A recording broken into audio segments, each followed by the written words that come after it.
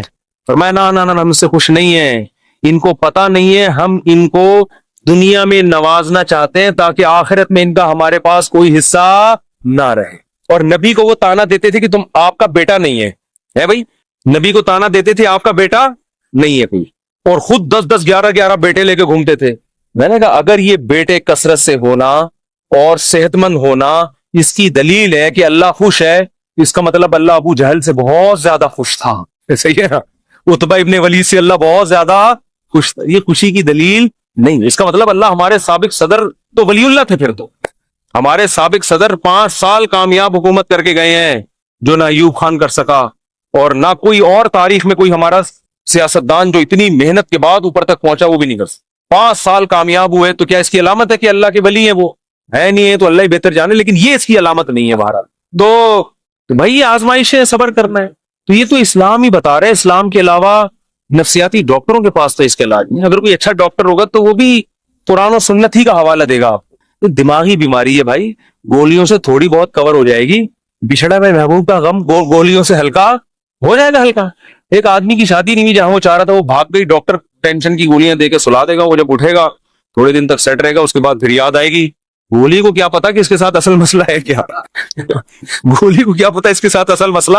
گولی کو تھوڑی پتا. وہ ٹینشن کی گولی تو سلا دے گی، تھوڑے کیمیکل اوپر نیچے کر دے گی، اس سے تھوڑا سا ریلیکس ہو جائیں گے آپ. پھر جب خیال آئے گا یار وہ پھر آئے گی تو پھر وہ ڈاکٹر پھر سلا دے گا آپ کو ٹیکا لگا کے. ڈاکٹر بےچارا وہ اپنی لحاظ سے صحیح کر رہا ہے. وہ کہہ رہا ہے میرے پاس تو یہ آپشن ہے، میری جب بھاگی تھی تو میں نے بھی یہی کیا تھا. ٹھیک ہے، یہ حل نہیں ہے.